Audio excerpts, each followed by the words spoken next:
Армысыз құрметті тыңдарман, бүгінгі әңгімеміз арман қуған Назымның оқиғасы туралы болады. Бірінші бөлім. Таңның алғашқы нұры. Ауылдың шетінде тұрған ескі, бірақ тап-тұйнақтай үйдің терезесінен күн сәулесі сығалап енгенде, Назым әдеттегідей ерте оянды. Терезе сыртында таң бозарып келе жатты. Аспаннан қаздар тізіліп ұшып бара жатты, бұл оның бала күнгі арманымен үндес көрінісі еді. Әр таң оның үмітін оятатын. Шешесі Рая апа пештің жанында шай қойып жатты. «Ояндың ба, құлыным?» деді жылы дауыспен.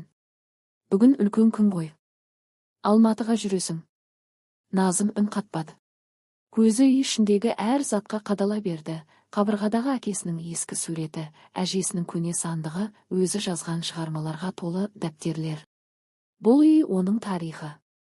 Бірақ ол тарихты артта қалдырып, жаңа жолға аттануы керек еді. Ауылдың тыныштығын қиып, ескі газель автобус кеп тоқтағанда, Рая апаның көзіне жас келді. «Есіңде болсын, қызым. Қалада бәрі басқаша. Бірақ сен өзің болып қал. Қай жерде жүрсең де, мен сенем саған». Назым шешесінің алақанын қыса ұстап, үнсіз бас изеді. Ішінде бір қуаныш, бір қорқыныш. Екеуі қатар арпалысып жатты. Ол көлікке отырып, терезеден ауылға соңғы рет көз тастады. Тау етегіндегі жапырағы сарғайған теректер, иісін ештеңе алмастырмайтын пеш түтіні, алыстағы қойшының дауысы, бәрі бір сәтте алыстай берді. «Менің арманым осы жолдың ар жағында. Алматыда мен жетем оған. Қандай болса да». Екінші бөлім. Қала арман ба, айнама? Алматы вокзалына автобус таңғы 7-лер шамасында келіп тоқтады. Терезеден күннің алғашқы шуағы қаланың биік ғимараттарына құйылып, алтынға малынғандай көрінді. Алыстан көз тартқан тау етегіндегі бұл қала Назым үшін ертегідей еді. Көліктен түскен бетте оны ыстық ауа мен қаланың үзіліссіз қозғалысы қарсы алды. Қаптаған адамдар, асыққан қадамдар, үнемі бір жаққа бағыт көліктер. Бәрі де өз тіршілігімен әлек. Ауылдағы баяу өмір мұнда мүлде жоқ секілді. Қолында бір чемоданы, мойнында сөмкесі бар Назым вокзал алдындағы орындыққа отыра кетті. Қарапайым ғана сұр көйлек пен ақ орамал киген ол қаланың сәнқой қыздарына мүлде ұқсамайтын. Бірақ оның көзінде бір сенім бар еді, ешбір сәннің орнын баса алмайтын шынайы сенім. Ол адрес жазылған қағазға қайта-қайта қарады. Қазу, 5 жатақхана. Такси тоқтатуға жүрегі дауаламады. 2 сағат қоғамдық көлікпен іздеп жүріп, ақыры жатақхана табалдырығын аттады. Ауладағы студенттер ду күліп топтасып әңгімелесіп отыр. Бір-бірін баяғыдан танитын адамдардай. Назым өзін бөтен сезінді. Қабылдау бөлімінде отырған әйел құжаттарын қарап, бөлме кілтін ұстатты. «Сен 315-ші бөлмесің. Бөлмелесің, Гүлназ, журналистика ма? Ала, биыл көп оқушы түсті. Сен де армандап келген боларсың». Назым сыпайы бас изеді. Арман сөзін естіген сайын жүрегі езіліп кететін. Бөлменің есігін ашқанда, іште шашын түйіп, айнаға қарап тұрған қыз оған бір қарады. «Сәлем, мен Гүлназ, сен Назымсың ғой. Ауылдансың ба?» «Иә». «Сәлем», деп әлсіз жымиды Назым. «Ештеңе етпейді. Мен де ауылдан келгенмін. Бірақ тез үйреніп кетесің. Жатақхана шағын қала сияқты». Гүлназ жарқылдақ мінезді, сөзге шешен, ашық қыз екен. Бірақ Назымның көкейінде белгісіз бір күдік қалды. Кешке жақын ол терезе алдында отырып, ауылына қайта бір көз жібергісі келді. Бірақ ол енді алыста еді. Назым терең тыныс алды да ішінен сыбырлады. «Мен осында келдім. Өзімді табу үшін. Өзім болу үшін. Қандай жол күтіп тұрса да, мен дайынмын». 3-ші бөлім. Ақиқатпен алғашқы жүздесу. Келесі күні таңмен таласа оянған Назым сөмкесін асынып, аудиторияны іздеуге шықты. Қазұудың аумағы кең, ғимараттары биік, дәліздері ұзын еді. Әр қабырғада ілулі тұрған суреттер, әйгілі журналистер, ұстаздар мен түлектер Назымның жүрегінде бір жылы леп қалдырды. Алғашқы дәрісті Қайрат Мырзабеков атты ұстаз жүргізді. Аты республикаға белгілі журналист, үні зор, көзқарасы тік. Оның әр сөзі салмақты еді. Нағыз журналист — халықтың көзі, құлағы, жүрегі. Бұл мамандықтың жауапкершілігі ауыр. Сіздер тек жаңалық жеткізуші емессіздер. Шындықтың күзетшісіздер. Назым бар ынтасымен тыңдап отырды. Ол өзін сол сәтте дәл орнында отырғандай сезінді. Осы үшін келгенмін. Осы үшін күрестім. Сабақтан кейін Гүлназ оны өз достарымен таныстырды. Бәрі қалада туып өскен, өздерін еркін ұстайтын жастар. Солардың ішінде Айбек есімді жігіт ерекше көзге түсті. Қарапайым киінген, бірақ сөзі өткір. Қалжыңы жарасқан, өзіне сенімді. Ол Назымға алғаш рет қарағанда-ақ: «Сен жаңасың ғой. Ауылдың иісі аңқып тұр, бірақ көзіңде от бар екен». Назым сасқалақтап: «Иә, ауылдан келдім. Журналист болғым келеді» деді. «Боласың, бірақ Алматыда тек армандайтындар емес, шын өмірмен беттесе алатындар ғана жетістікке жетеді». Сол күні кешке Назым жатақханаға оралғанда терезе алдындағы орындыққа отырып күнделігіне былай деп жазды: «Алматы мен ойлағандай емес. Мұнда бәрі өзгеше. Кім шынайы, кім жалған ажырата алмаймын. Бірақ мен үйренем. Мен бұл қалада жоғалмауым керек». 4-ші бөлім. Сенімнің ізі. Күздің салқын кештерінің бірі еді. Назым жатақханадан шыққанда аспанды сұр бұлт торлап, жел жапырақты ұшырып жүрді. Қаланың қайнап жатқан өмірі оған біртүрлі әрі таныс, әрі жат көрінетін. Дәл сол сәтте артынан бір таныс дауыс шықты: «Сен әлі де жалғыз жүресің бе?» Бұрылып қараса Айбек. Кешкі курстардан кейін кетіп бара жатқан.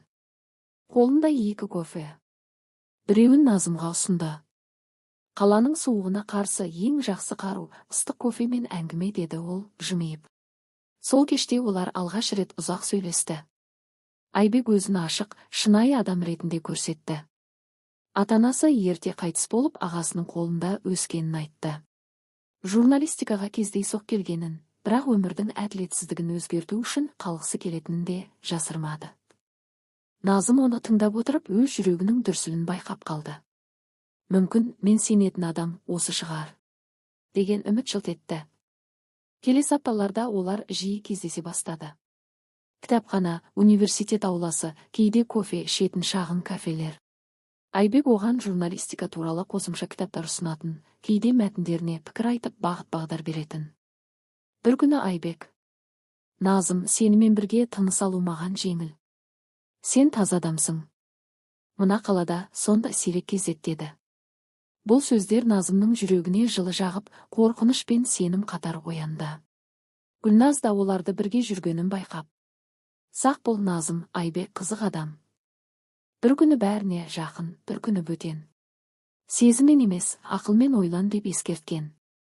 Бірақ Назым тыңдағысы келмеді. Айбектің жанында өзін қауіпсіз сезінетін. Ол оған сенуді таңдады. 5-ші бөлім. Тыныштықты бұзған түн. Күздің соңғы аптасы еді. Қалада алғашқы қар ұшқындап, көше шамдары бозғылт сәулеге оранып тұрды. Сол күні кешке Айбек Назымға хабарласып: «Бүгін кешке достар жиналып жатыр. Кішкене бас қосамыз. Сен де келші. Тек өз адамдар, Гүлназ да болады. Кішкентай мереке, ештеңе де алаңдама» деді. Назым алғашында тартынды. Бірақ дауысынан мейірім сезіліп, сенімі басым түсті. Олар өз курстастарым ғой. Бір кештен ештеңе бола қоймас. Ол бөлмесінен сырғып шықты. Гүлназдың да баратынын білген соң көңілі жайланған. Жиналған пәтер қала шетіндегі жатаққа ұқсас шағын үй еді. Ішінде 4-5 жігіт, 2-3 қыз күліп ойнап отырған. Айбек оны қолынан жетектеп ішке кіргізді. «Міне, біздің қыз да келді», деді ол көтеріңкі дауыспен. Басында бәрі көңілді өтетін сияқты көрінді. Әңгіме, әзіл, музыка. Бірақ уақыт өте қонақтар азайып, ішімді көбейіп, күлкі баяулай бастады. Назым ішпеді. Бірақ біртүрлі шаршаңқылық сезініп, бас айнала бастады.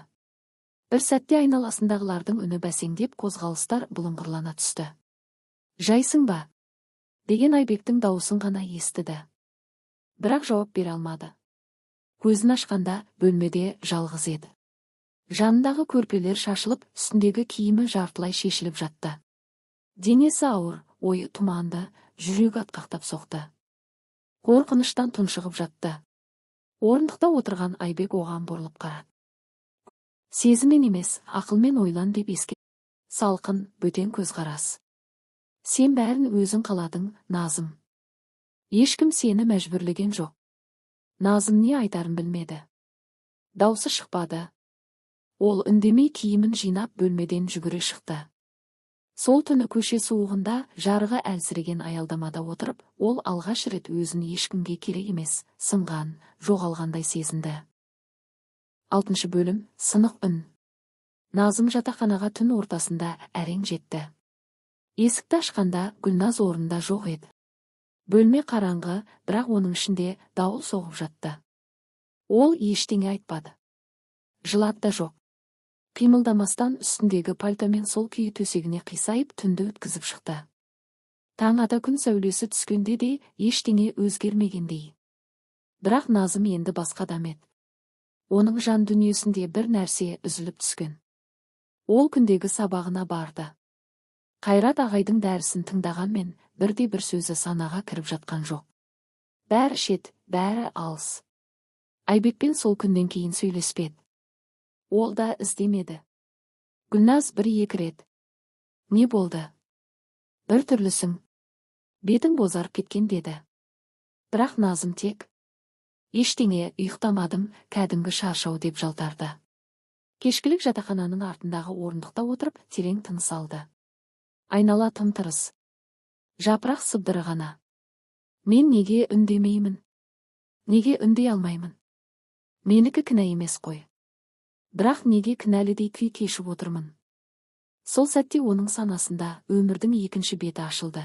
Сеніміне кіріп, оны өз пайдасына пайдаланатындар бар екенін, сенің үнсіздігің оларға қорек болатынын түсінді.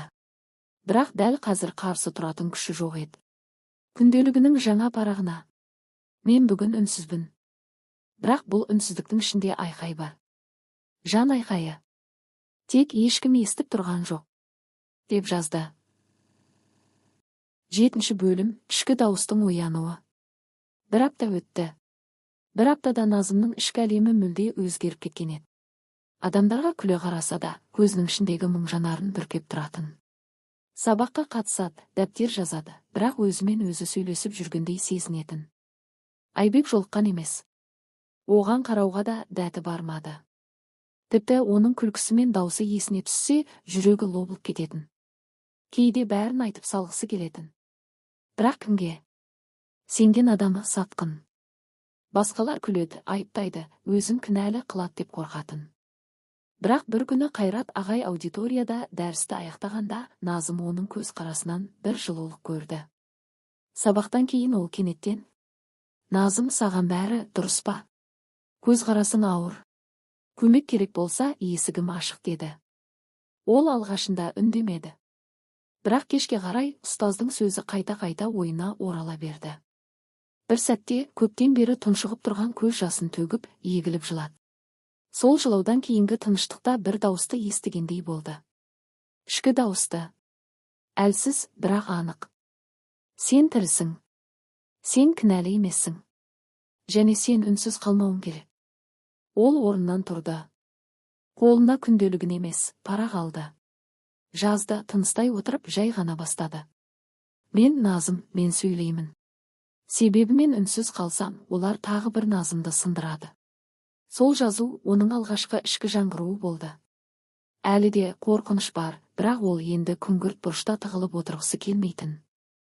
8 бөлім, айқайсыз айғақ. Назым Қайрат ағайдың кеңесін ескере отырып, өз сезімдерімен бастан кешкенін күнделікке жазудан бөлек, сенімді адамдарға да бөлісе бастады. Алғашқысы Гүлназ болды. Мен шынымен де сенің жанында болғым келеді деді Гүлназ бір кеште.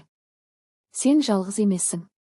Жаттығу орталығы мен психологтың көмегі арқылы Назым бойындағы ауыртпалықты бөліп, біртіндеп ауыртпалықтан азат бола бастады. Университет ішінде де бір-екі досқа сеніп олармен сырласты. Осылайша ол өз оқиғасын жасыру емес, ашық айту күш екенін түсінді. Бірақ ең маңыздысы университеттің ректоры мен құқық қорғау бөлімшесі алдына барып, оқиғаға қатысты шағым түсіру еді. Бұл өте ауыр, күрделі шешім болатын. Қаланың үлкен жүрегінде жалғыз адамға қарсы күрес басталғандай. Назымның ең үлкен қорқынышы адамдардың оны түсінбеуі, кінәлауы және өзіне деген сенімнің шайқалуы еді. Бірақ ол қадам жасады. Мен әділет үшін келдім деді ол баспасөз алдында өткізілген арнайы жиналыста.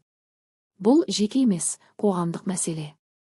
Біз үнсіз қалсақ, осындай жағдайлар қайталана береді. Бұл сөздер университет ішінде, қалалық студенттік ортада үлкен дау туғызды. Көпшілігі оны қолдаса, кейбіреулері теріс пікір білдірді. Назымның өмірі енді бұрынғыдай болмайтыны анық еді. Бірақ ол бостандыққа, әділдікке бір қадам жақындағанын сезді. 9 бөлім күрес пен жеңіс. Университет әкімшілігіне және құқық қорғау органдарына жасаған шағымнан кейін оқиға ресми түрде зерттелді. Бірнеше күн бойы Назымға қысым жасалды, ал кейбір студенттер мен тіпті оқытушылар тарапынан теріс көзқараста болды. Бірақ оның жанында сенімді достары, Гүлназ бен Қайрат аға сияқты адамдар бар еді. Назым, сенің батылдығың бізге үлгі деді Қайрат аға. Бұл күрес тек сенің ғана емес, бәріміздің күресіміз. Айбек те ашық айыпталды. Оның бетпердесін түсірген сәттен бастап, студенттік қоғамда әділдік үшін күрес қозғалысы басталды. Назымға қолдау білдірушілер саны артты. Бір айдың ішінде университетте арнайы шаралар ұйымдастырылып, жастарға арналған қауіпсіздік пен құрмет тақырыптарында тренингтер өткізілді. Бұл Назымның бастамасы еді.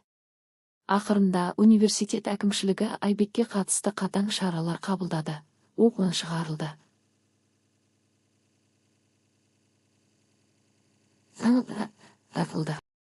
Назым үшін бұл жеңіс, жеке жеңіс қана емес, көптеген жас қыздардың еркін әрі қауіпсіз өмір сүруіне жасалған қадам еді. Жаз мезгілі жақындап, Назым далаға шығып, аспанға қарады. Оңтүстік қаланың көгінде ақ бұлттар жүгіріп жүреді. Мен жеңдім деп сыбырлады ол өз-өзіне. Және енді менің жолым ашық. Осы сәттен бастап Назым қаланың нағыз ұлы журналисті болуға аттанды. Оның жүрегінде жаңа армандар мен мақсаттар өрбіді. 10 бөлім армандарға ұмтылу. Назым университеттің жаңа оқу жылы басталар алдында үлкен мақсатына тағы бір қадам жасады. Ол оқуын үздік аяқтап, журналистика саласында танымал әрі беделді маман болғысы келді.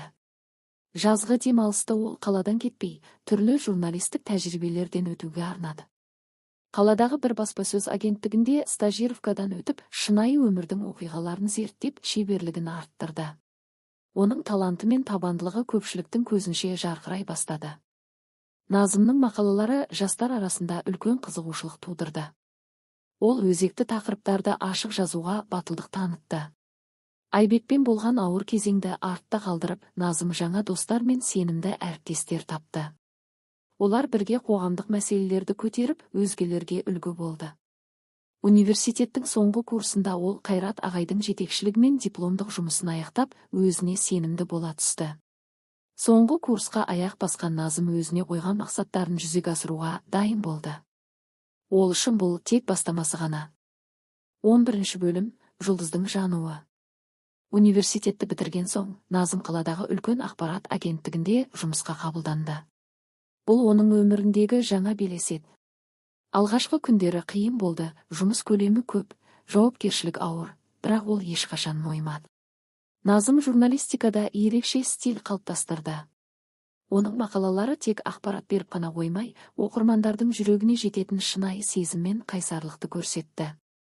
Ол әлеуметтік әділетсіздік, әйел құқықтары және жастар мәселелері туралы көп жазды.